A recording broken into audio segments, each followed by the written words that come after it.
कनवा पले के कांवर भक्ति में खूबे झूमत जाला। बम है चश्मा वाला, बम है चश्मा वाला। कनवा पले के कांवर भक्ति में खूबे झूमत जाला। बम है चश्मा वाला, बम है चश्मा वाला। जल भर बेलवा घाट जाला।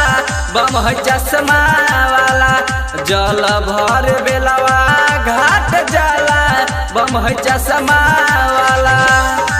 बोली बोली बाबा बैद्यनाथ की।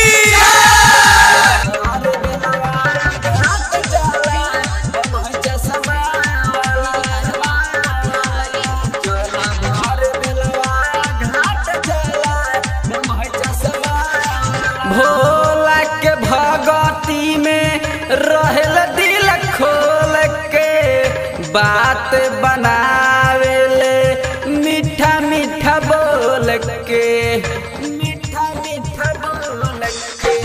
भोला के भगती में रहल दिल खोल के बात बनावेले मीठा मीठा बोल के।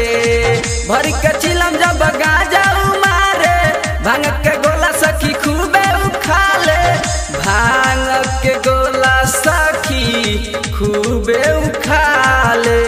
कनवा पधरे लमहर लाठी गर्दन में लमा एगो माला। बम है चश्मा वाला, बम है चश्मा वाला। जल भर बेलवा घाट जाला।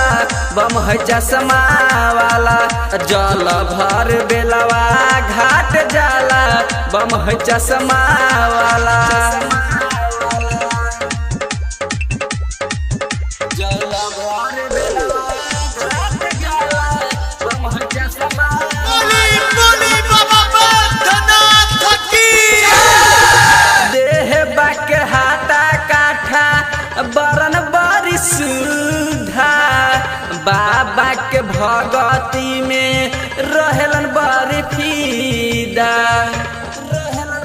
एवं देह बाके हाथा काठा बरन बरी सुधा। बाबा के भगती में रहलन बड़ी फीदा। का कहीं सखी हम संदीप सावन के रितेश नचावतावे ओम पर कस के। रितेश नचावतावे राज दीवाना के। सत्या से आना भक्ति में झूमे के उससे कम नहीं लागे। बम है चश्मा वाला, बम है चश्मा वाला। जल भर बेलवा घाट जाला। बम है चश्मा वाला, जल भर बेलवा घाट जाला। बम है चश्मा वाला। कनवा पले के कांवर भक्ति में खूबे झूमत जाला।